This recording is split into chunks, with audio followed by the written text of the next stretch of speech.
بسم اللہ الرحمن الرحیم۔ آج ہمارا پروگرام علمہ اردو میں ہے اور جو ایک موضوع ہے وہ حماس فلسطینی جو گروپ ہے اس کے سیاسی دفتر کے سربراہ اسماعیل ہنیہ کی شہادت ہے، جو کہ ایک حملے میں چند دن پہلے ایران میں وہ شہید ہو گئے تھے۔ اور میرے ساتھ اسی موضوع پہ بحث کے لیے اسٹوڈیو میں عبدالرحمن مطہر صاحب ہے جو عرب صحافی ہیں، اس سے اسماعیل ہنیہ کی شہادت کے بعد والی صورتحال پہ گفتگو کریں گے۔ بہت شکریہ کہ آپ نے ہمیں وقت دیا ہے۔ سب سے پہلے تو کیونکہ اسماعیل ہنیہ شہید وہ سیاسی دفتر کے سربراہ تھے اور اسی شہادت سے پہلے مذاکرات ہو رہے ہیں، نہیں ہو رہے ہیں، مشکلات ہے، یہ ہے وہ ہے۔ اب اس واقعے کے بعد کیا جو مذاکرات جس انداز میں بھی ہو رہے تھے اس کا کیا مستقبل ہے؟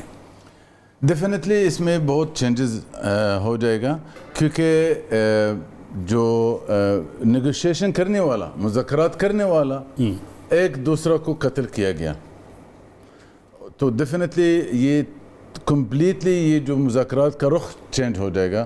کیا بتا مذاکرات فور سم ٹائم مطلب یہ رک جائے گا، اور میرا خیال یہ جو انٹرنیشنل کمیونٹی اور بالخصوص جو سالسی کا دور ادا کر رہا ہے انہوں نے کوئی نئے اسٹریٹجی کے ساتھ آنا پڑے گا، کیونکہ ایک نیگوشیشن کا دو طرف کے درمیان ہے اور ایک طرف دوسرا کو قتل کیا گیا، تو ڈیفینیٹلی یہ تو اس کا مطلب یہ پروسیس کو خراب ہو گیا ہے، تو اس کو ریوائیو کرنے کے لیے میرے خیال اس کو بہت زیادہ سوچنا پڑے گا اور جد و جہد کرنا پڑے گا، اور دوسرا انداز کے ذریعہ سے اس کو سٹارٹ کرنا پڑے گا in case there will be chance. اگر ہو تو یہ جو شخصیت ہے اس کے بارے میں نے جو پڑھا ہے بعد میں کہ تھوڑے سے معتدل تھے، یعنی موڈریٹ تھے، کیا یہ صحیح ہے کہ وہ موڈریٹ تھے؟ اور کیا خیال ہے کہ اس کے بعد کون سی شخصیت ہے جو اس لیول کی ہو کہ وہ مذاکرات کا سلسلہ جاری رکھیں؟ سب سے پہلا میں اپنا جو ہمارا سامنا جو نالج ہے اکارڈنگ ٹو حماس میں ایسا کوئی معتدل یا ریجڈ ایسا ہے نہیں ہے، کیونکہ ایک پارٹی ہیں، ایک تحریک ہے، بائی دا وے پارٹی نہیں ہے، ایک تحریک ہے اور ان کی ایک آئیڈیولوجی ہے، اور جو ممبر لوگ ہیں نا اس کو اس تحریک یا اس آئیڈیولوجی کو فالو کر رہا۔ ہاں، ہر کا اپنا رول ہوتا، ایک کے پاس گن ہے، ایک کے پاس گن نہیں ہے، ایک میڈیا ونگ ہے ان کا، ایک پولیٹیکل ونگ ہے ان کا، تو ڈیفینیٹلی ہر اپنا رول ادا کر رہا ہے، لیکن ٹارگٹ ایک ہے، طریقہ ہو سکتا مختلف ہے کیونکہ ہر کا اپنا رول ہو۔ دوسرا سوال کیا تھا جی؟ دوسرا سوال یہ تھا کہ جس طرح اسماعیل ہنیہ تھے، اس کی ایک شخصیت تھی اور کافی عرصے سے حماس سے وہ وابستہ بھی رہے، تو اس لیول کی کوئی ایک شخصیت ہے کہ جو مذاکرات کا اگر آتا بھی ہو، کسی سٹیج پہ مذاکرات ہوتے بھی ہیں؟ حماس کا جو تحریک ہے نا شیخ احمد یاسین نے بنایا اور اسرائیل نے اس کو اٹیک کیا اور اس کو شہید کر دیا گیا، اس کے بعد عبدالعزیز الرنتیسی انہوں نے بھی اس کو شہید کر دیا گیا، اس کے بعد 2-3 اور آیا انہوں نے بھی اس کو شہید کر دیا گیا، ریسنٹلی اسماعیل ہنیہ کا جو ہیڈ آف دا مطلب تحریک کا سربراہ بنا انہوں نے بھی آپ کے سامنے انہوں نے اس کو شہید کر دیا گیا۔ ڈیفینیٹلی ان کے جو پولیٹیکل کا جو بیرو ہے، پولیٹیکل جو ونگ ہے نا ان کا، ڈیفینیٹلی انہوں نے کسی کو الیکٹ کرے گا کچھ دنوں کے بعد ہے، اور میرا خیال تحریک میں یہ چیز کوئی فرق نہیں ہوتا، کیونکہ تحریک ایک ان کے نام سے پتہ چل سکتا ہے، یہی میرا سوال تحریک ہے۔ اگلے والا سوال تھا کہ اس واقعے کے بعد کیا جو حماس جس شکل میں بھی ہے اس پہ کوئی اثر پڑے گا؟ یعنی مزاحمت کی جو شدت ہے یا چلتا رہے گا؟ میرا نہیں خیال، لیکن سچویشن چینج ہو جائے گا۔ جو اس کی شہادت سے پہلا غالباً حماس اور اسرائیل آرمی کے آپس میں جو کارروائی ہوتا تھا، کچھ سپورٹ ہے لبنان کی طرف سے حزب اللہ، کچھ سپورٹ حوثی یمن کی طرف سے ہیں، لیکن اب بھی کیونکہ ایران میں اس کو شہید کر دیا گیا تو ڈیفینیٹلی اب بھی یہ جو ریجنل کا جو فورسز ہے 100% انوالو ہونے والا ہے اور ڈیفینیٹلی جو سچویشن اسکیلیٹ ہو جائے گا یہ غزہ یعنی کے آپ کا اندر خیال نہیں ہے رہے گا، یہ غزہ سے باہر بھی ہوگا. ٹھیک ہے، نہیں اسی کی بات کر رہا ہوں. آپ کا کیا مراد ہے کہ جس طرح لبنان سے آ رہی ہے کہ ہم ریئیکٹ کریں گے، حماس خود کہہ رہی ہے کہ ہم بدلہ لیں گے، ایران کے سپریم لیڈر نے کہا ہے کہ وہ ریئیکٹ کریں گے، اس کے آرمی چیف نے کل کہا، تو آپ اسی کی طرف اشارہ کر رہے ہیں کہ اگر یہ رد عمل کریں گے ڈیفینیٹلی کیونکہ ابھی دیکھو اسرائیل نے ایک آگے والا سٹیپ کر دیا. اس سے پہلا حماس کا جو فائٹرز اور اسرائیل کا آرمی کے درمیان میں جو جنگ ہو رہا تھا اب بھی ایکسپینڈ ہو گیا، یک دم ایکسپینڈ ہو گیا. تو ریجنل فورسز نے جو صرف سپورٹ کرتا تھا حماس کو، ڈیفینیٹلی آج اب بھی انہوں نے جو اعلان کیا گیا، جو ہمارا سامنے انہوں نے اعلان کیا گیا، ایران کی طرف سے، حزب اللہ کی طرف سے آیا، حوثی یمن کی طرف سے بھی آیا، انہوں نے ریونج لینا. تو ریونج لینا کا مطلب یہ ہے اسکیلیشن، تو اسکیلیشن کا بھی ری اسکیلیشن بھی ہوگا. ٹھیک، اگر ہاں لیکن جواب ہوگا جس طرح اسرائیل نے کہا امریکہ بھی انوالو ہو سکتا، جی وہ خبریں آ رہی کہ اس نے وہ بھیج دیا. تو یہ بتائیں کہ پھر ہم کیا کہیں کہ اگر اسکیلیشن ہوتی ہے، شدت ہوتی ہے لڑائی میں، جنگ میں، اور ریجنل کنٹریز انوالو بھی ہوتی ہے، تو پھر مذاکرات تو بس گئے؟ لگتا تو یہ ہے کیونکہ جو انوالو ہے نا مذاکرات میں، امریکہ، قطر اور ایجپٹ، انہوں نے ابھی تک ایسا کوئی نئی اسٹریٹجی کے ساتھ نہیں آیا. ان کے سامنے وہ خود سالسی کا رول ادا کر رہا تھا اور ان کے سامنے ایک دوسرے کو قطر کیا گیا جو مذاکرات میں. تو ڈیفینیٹلی ان کے اوپر بہت بڑا رسپانسبلٹی ہے. اب یونائٹڈ نیشن بھی انوالو ہو سکتا بھی، کیونکہ ابھی جو یہ بالکل غیر معمولی چیز جو ہو گیا، ایک نیگوشیشن چل رہا تھا، ایک طرف دوسرا کو قطر کیا گیا. جو سالسی کا رول ادا کر رہا وہ تو بہت پریشان ہو گیا. اب ہم تو کس کے ساتھ بات کریں؟ تو ڈیفینیٹلی انہوں نے کوئی نئے اسٹریٹجی کے ساتھ آنا پڑے گا اور ڈیفینیٹلی انہوں نے کسی طریقے سے اسرائیل کو مجبور کر سکتا. بھائی یہ تو مذاکرات تو بالکل فیل ہو گیا، کامیاب نہیں ہو سکتا. کوئی نیا طریقے کے ساتھ ہم جنگ بندی کے لیے. قطر کا آپ نے ذکر کیا، قطر کا وزیر اعظم کا بیان میں پڑھ رہا تھا. قطر کا بیان تھوڑا نسبتاً مجھے اس دفعہ سخت لگا ہے. تو یہ بتائیں کہ قطر کا جو ریئیکشن آیا ہے اس کا کچھ اثر پڑ جائے گا معاملات کو یعنی پیس کی طرف جانے میں؟ بے شک قطر کا تعلقات نہیں ہے اسرائیل کے ساتھ ہیں، ٹھیک ہے، اور قطر وہ ہوسٹ ہے، میزبان ہے حماس کا، اور وہ مطلب سارا انٹرنیشنل کمیونٹی کو بھی پتہ ہے جو قطر کا میزبانی کا رول ادا کر رہا ہے. تو ڈیفینیٹلی جب آپ کے گھر میں ایسا کوئی مہمان ہے اور دشمن اس کو قتل کیا جائے، بے شک وہ تیسرا ملک میں ہے، تو سچویشن بہت کمپلیکیٹڈ ہے. تو ان کے لیے بھی تھوڑا سا کوئی نیا اسٹریٹجی آنا پڑے گا اور ڈیفینیٹلی ان کا ریاکشن تو سخت ہوگا کیونکہ ان کی مہمان ہیں. بے شک وہ کسی اور ملک کے وزٹ پہ ہیں، لیکن کوشچن یہ ہے اب بھی امریکہ کدھر ہے؟ امریکہ جو ان کے پاس سارا انفارمیشن ہے، سارا انٹیلیجنس انفارمیشن ہے، سیٹلائٹ کا بھی ہے. حیران کی بات یہ ہے ابھی تک ایسا کسی نے کوئی تحقیق نہیں کی ہے. عبدالرحمن صاحب گفتگو جاری رکھیں گے، وقفہ کرتے پھر واپس آتے.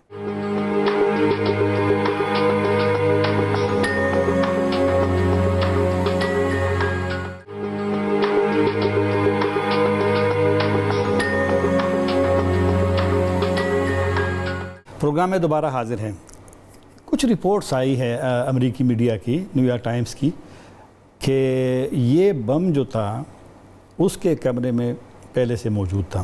حالانکہ جب سے واقعہ ہوا ہے تو پوری دنیا یہی کہہ رہی ہے کہ اسرائیل نے میزائل فائر کیا ہے، گائیڈڈ میزائل.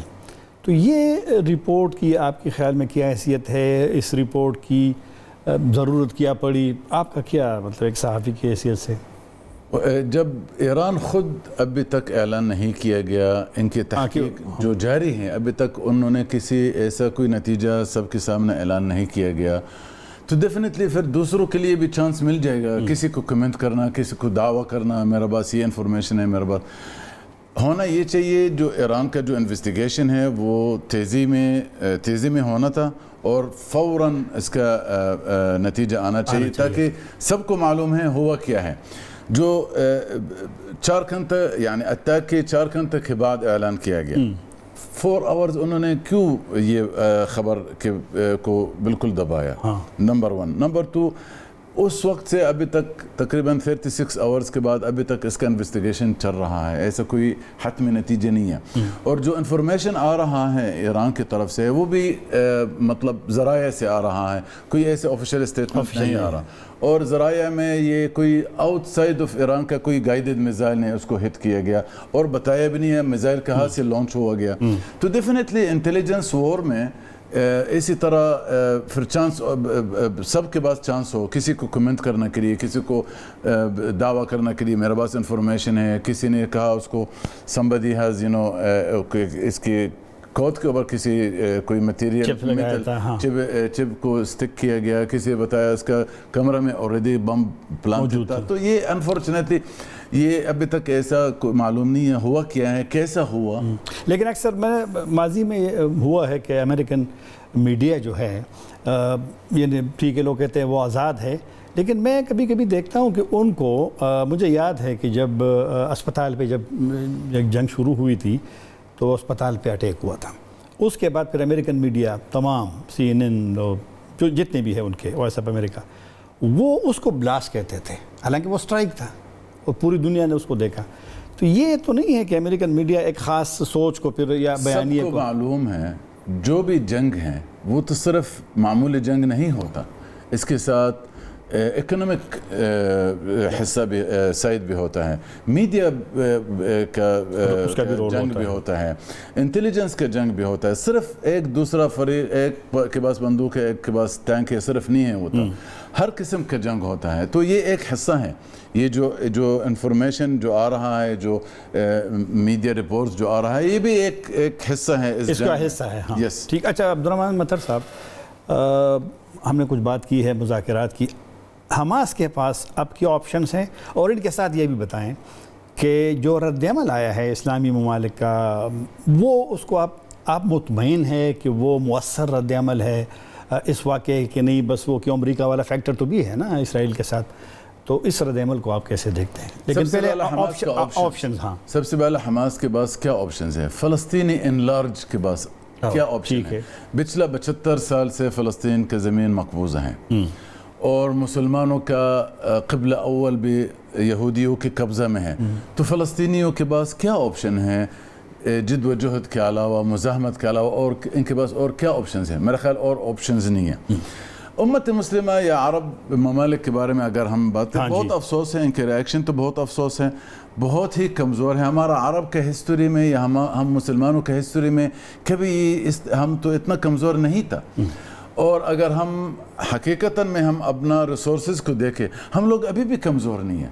لیکن افسوس کی بات یہ ہے ہم لوگ اکٹھا نہیں ہیں, ہم ایک دوسرے کے خلاف ہے, یا ہم ہر اپنا مسائل میں بسا ہوا ہے. ہمیں یہ پتہ ہونا چاہیے ایز اے امت مسلمہ ہے ہمارا ڈیوٹی کیا ہے. سب سے پہلے انڈرسٹینڈ کرنا, ایک دوسرے کو سپورٹ کرنا, ایک دوسرے کے ساتھ کھڑا ہونا. آپ کے سامنے کشمیر کا جو ایشو ہے, پچھلے 75 سال سے بھی کشمیر, ہمارا جو کشمیر بھائی وہ بھی ہندوؤں کے قبضہ میں ہے. ہم لوگ کیوں ایکشن میں نہ آئے, ہم لوگ اکٹھا کیوں نہ ہو؟ یہ بہت افسوس ہے, اور یہ ہمیں انڈرسٹینڈ کرنا چاہیے. ایز اے مسلم ہمارا کیا ڈیوٹی ہے, ایز اے عرب ہمارا کیا ڈیوٹی ہے.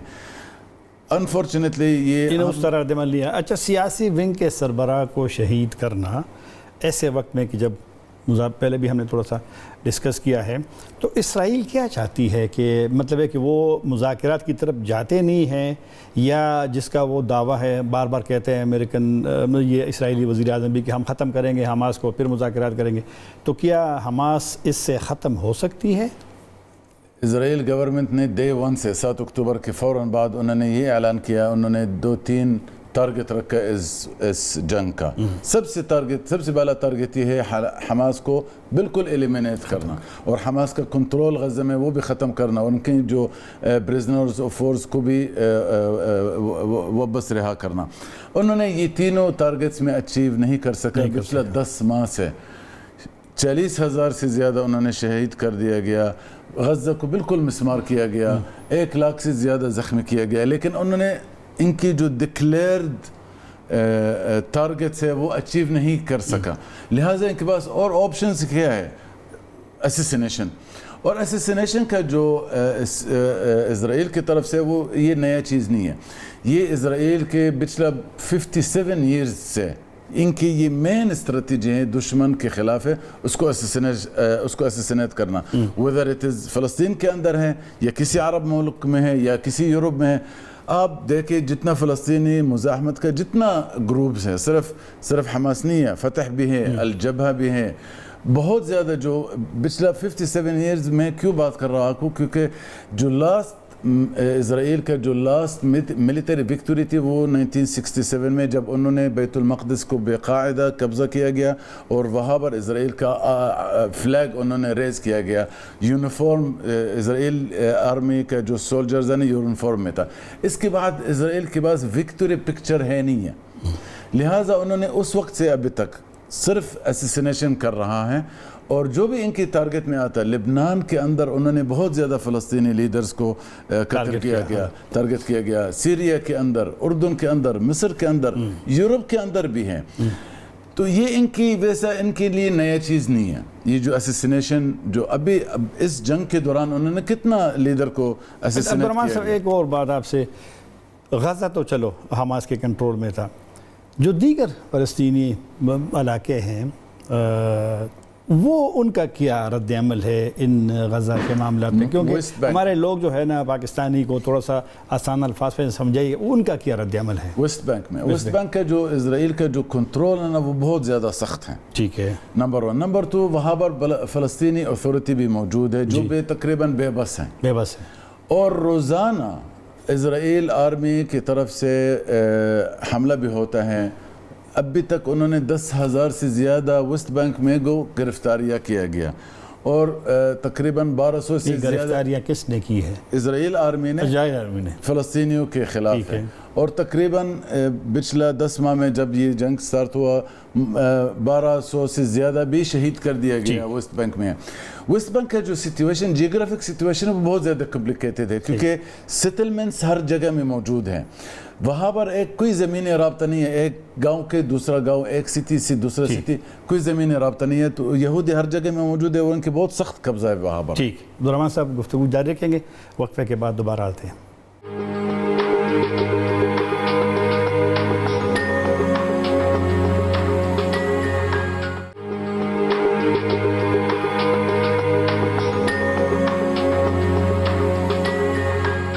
وقت کے بعد دوبارہ حاضر ہے. عبدالرحمن بطر صاحب, ایک تو ایران نے کہا ہے کہ ہم رد عمل کریں گے اور مشورہ کریں گے اپنے اتحادیوں سے.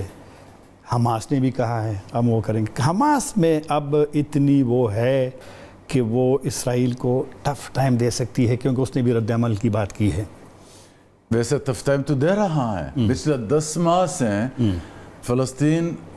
فلسطینی کا جو حماس مزاحمت گروپ ہے غزہ کے اندر ہے, پچھلے 10 ماہ سے اسرائیل آرمی کو بہت ٹف ٹائم دے رہا ہے, بہت کم وسائل کے ساتھ ہے. اور یہ بہت بڑا حیران کی بات ہے. ابھی انٹیلیجنس رپورٹس کے مطابق ہے, جو ریسنٹ انٹیلیجنس رپورٹس کے مطابق ہے, حماس غزہ کے اندر ابھی تک بھی ان کے پاس کچھ میزائلز بھی ہیں جو اسرائیل اس کو پتہ نہیں چل سکا ابھی تک کہاں پر ہیں. کیا پتا انہوں نے ایسا مشترکہ اٹیکس میں بھی لانچ کرے, تل اویو کے اوپر ہے یا کسی اور اسرائیل کا جو ایئرپورٹ غالباً ہوگا. لہٰذا یہ جنگ بہت خطرناک جنگ ہے اور سب کے خیال کے مطابق یہ جو جنگ ہے نا, اس کی جو بعد والا سچویشن ہے وہ مشرق وسطیٰ کا مکمل نقشہ چینج ہو سکتا ہے. کیونکہ جو پچھلا تقریباً 100 سال سے ہمارا سامنا مشرق وسطیٰ کا جو نقشہ ہے, اب بھی اس جنگ کے بعد نا غالباً یہ سارا نقشہ تو کیسے تبدیل کر سکتا ہے, چینج کر سکتا ہے نقشہ؟ کیونکہ بالفرض اسرائیل نے اس جنگ میں شکست لیا تو ڈیفینیٹلی بہت چینجز ہو جائے گا, بہت قوت سامنا آ جائے گا. اگر الٹا ہو گیا, اگر فلسطینی کا شکست ہوگا تو اسرائیل وہاں پر نہیں روکنا, غزہ میں تک نہیں روکنا, انہوں نے آگے جائے گا, 100% آگے جائے گا. لہٰذا جو آج کل جو عرب دنیا میں جو خاموش ہے وہ اس کو پتہ ہے کل ان کی باری آنے والا ہے. لہٰذا یہ ٹائم ہے سب کو اتنا, سب کے ساتھ مل کے, سب کے ساتھ کھڑے ہونا. تو آپ کا مطلب ہے کہ معاملات پیچیدہ ہو رہے ہیں, تو اگر معاملات پیچیدہ ہیں تو پھر حل کہاں پہ ہے؟ حل مطلب مسئلہ فلسطین کا حل ان کا کوئی اس کا امکان ہے نہیں ہے؟ 1948 میں برطانیہ نے اسرائیل کو وہاں پر لگا دیا گیا. وہاں پر کوئی اسرائیل ہے نہیں ہے, یہ عرب زمین ہے, یہ مسلمانوں کا زمین ہے. غیر معمولی کا جو قرارداد جو باز کیا نا برٹن 1948 میں, یہ جب یہ چیز ختم نہ ہو تو سچویشن نارمل نہیں ہوگا. آپ پچھلے 75 سال کا جو مشرق وسطیٰ کا ہسٹری آپ بڑھے, ایسا کوئی ٹائم ہے جو اس میں تھوڑا سا پیس ہے یا تھوڑا سا سکون کبھی نہیں ہوا. اور یہ سب اس کی وجہ سے نا جو انہوں نے وہاں پر فلسطین کے اندر اسرائیل کو پلانٹ کیا گیا. اسرائیل ہے نہیں ہے اس دنیا میں, نہ ان کی کوئی ہسٹوری ہے, نہ ان کی کوئی وجود ہے, تو وہاں پر انہوں نے بالجبر اس کو قائم کیا گیا. تو جب تک یہ ختم نہ ہو تو سچویشن نارمل نہیں. ایک سوال اکثر لوگ کرتے ہیں کہ اسماعیل ہنیہ کو, شہید کو, ایران میں کیوں ہدف بنایا گیا, نشانہ بنایا گیا, کہ جب کہ وہ قطر میں اس کی فیملی بھی ہے, یہ بھی وہاں زیادہ ہوتا ہے, ترکی بھی یہ جاتا تھا. تو آپ کا کیا خیال ہے کہ ایران کیوں؟ تو achieve 2 targets in one missile یا in one attack ہے. ڈیفینیٹلی انہوں نے دیکھو, سب سے پہلا ایران کے یہ جو قتل کیا صرف حماس کے خلاف نہیں ہے, یہ ایران کے خلاف ہے. مطلب جو نقصان انہوں نے پہنچانا, صرف حماس کو نقصان نہیں پہنچایا, انہوں نے ایران کو امیج کو خراب کیا گیا. ہاؤ کم, کیسا ممکن ہے؟ ایران کا اسٹیٹ گیسٹ نہیں ہے, یہ تو اسپیشل اسٹیٹ گیسٹ ہے. حلف برداری کا جو تقریب ہے, دنیا کے بہت زیادہ ڈیلیگیشنز بھی اٹینڈ کیا گیا, ایون پاکستان کی طرف سے بھی ڈیلیگیشن کیا گیا اسحاق ڈار صاحب سے. تو بہت زیادہ اسٹیٹ گیسٹ ہیں. اس کے باوجود انہوں نے چیلنج کیا گیا سیکیورٹی کا جو ان کا جو شیلڈ ہے, جو ان کا, تو یہ تو ڈیفینیٹلی انہوں نے 2 targets in one attack. اب ہمارے پاس 2.5 منٹ رہ گئے.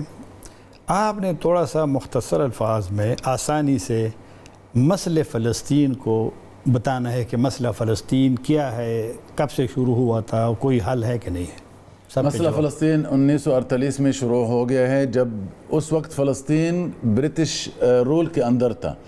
تو برٹش نے یہ ڈیسائیڈ کیا گیا, اور یہ ڈکلیئر ہے, یہ اس میں کوئی ہیڈن چیز نہیں ہے, انہوں نے ڈکلیئر کیا گیا ہم نے یہودیوں, اس دنیا میں جتنے یہودی کے لیے ہم نے ایک ملک بنانا تھا, ان کا نام اسرائیل ہے.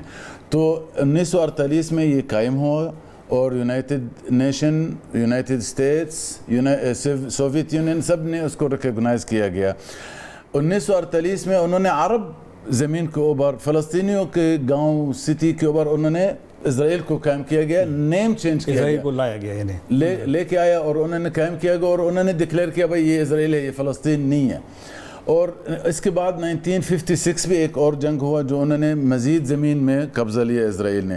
1967 تو سب سے بڑا جنگ تھا, جو انہوں نے مکمل فلسطین کا زمین قبضہ کیا گیا, اور اس وقت انہوں نے 4 عرب آرمیز کو ڈیفیٹ کیا گیا, مصر, اردن, لبنان اور شام کے آرمیز کو انہوں نے ایک ٹائم میں انہوں نے ڈیفیٹ کیا گیا, اور مزید زمین قبضہ میں لیا, اور بس بتایا بھائی یہ ہمارا زمین ہے, اور ہم مزید ایکسپینڈ کرنا چاہتے ہیں, گریٹر اسرائیل کی طرف جانا چاہتا ہے. اور انفارچونیٹلی ہم جو ہمارا عرب جو ممالک ہیں, انفارچونیٹلی وہ ابھی تک وہ ایسا کوئی, انہوں نے جو سب کو معلوم ہے یہ غلط چیز ہے, لیکن انفارچونیٹلی وہ اکٹھا نہیں ہو سکا, اور ساتھ ساتھ مل کے نہیں ہو سکا. اس وجہ سے ابھی تک آپ کے خیال میں مسئلہ فلسطین کا حل فوجی ہے, سیاسی ہے, مذاکراتی ہے, اور سفارتی ہے؟ سب سے پہلا ہمیں انڈرسٹینڈ کرنا چاہیے ہوا کیا ہے اور کیوں ہوا ہے. اس کے بعد پھر ہم ڈیسائیڈ کر سکتے ہیں بھائی کیا حل ہونا چاہیے. لیکن ایک تاریخ میں بھی ایک ہمارے لیے بہت بڑا سبق ہے. صلیبی جنگ کے دوران بیت المقدس بھی قبضہ ہوا گیا, اور صلاح الدین ایوبی نے اس کو آزاد کر دیا گیا, اور ان کی لشکر میں عرب, ترک, کرد اس خطہ سے ہیں, سنٹرل ایشیا سے بھی, افریقن سے بھی ہیں. اس کا مطلب یہ جب تک مکمل مسلمان اکٹھا نہ ہو تو کوئی فائدہ نہیں ہے. لیکن آپ کا خیال, آخری سوال, کہ مسلمان کیوں اکٹھے نہیں ہو رہے, اور آیا ایک وقت آ سکتا ہے, کیونکہ اب تب تو آپ نے درمیان میں بات بھی کی کہ اب تو ہر ملک کہتا ہے مفادات والی بات ہے, وہ اس کو نہیں دیکھتے بیت المقدس ہے, یہ ہے, وہ ہے. تو مطلب ہے کہ پھر کس طریقے سے جو امت مسلمہ تو میں نہیں کہہ سکتا, لیکن اسلامی ممالک یا عرب ممالک مسئلہ پھر کیسے حل ہوگا؟ سب سے پہلا اگین آئی ایم سینگ، سب سے پہلا ہمیں انڈرسٹینڈ کرنا چاہیے، ہمیں ہسٹوری کو پڑھنا، ہم اپنا عقیدہ اپنا اسلام کو اسٹڈی کرنا چاہیے، ہم اسلام ہمیں کیا سکھاتا ہے اور تاریخ ہمیں کیا سکھاتا ہے، اور ہمیں انڈرسٹینڈ کرنا چاہیے یہ کیوں ہوا، کیسا ہوا صرف نہیں ہے، ہوا کیوں ہے، انہوں نے کیا اچیو کرنا، امریکہ نے اسرائیل کو کیوں سپورٹ کر رہا، برطانیہ اسرائیل کو کیوں سپورٹ کر رہا، سارا یورپ اسرائیل کو کیوں سپورٹ کر رہا، ہمیں یہ انڈرسٹینڈ کرنا چاہیے، اور ہمیں ایک چیز بھی انڈرسٹینڈ کرنا، سب سے ویلتھی ریجن ہے ساری دنیا میں وہی والا ریجن ہے۔ جی بہت شکریہ۔ عبدالرحمن مطر صاحب تھے عرب صحافی اسلام آباد میں، فلسطینی موضوع پہ اسماعیل ہانیہ کی شہادت کے بعد والے حالات پہ ہم سے گفتگو کر رہے تھے۔ طاہر خان اجازت چاہتے ہیں، اللہ حافظ۔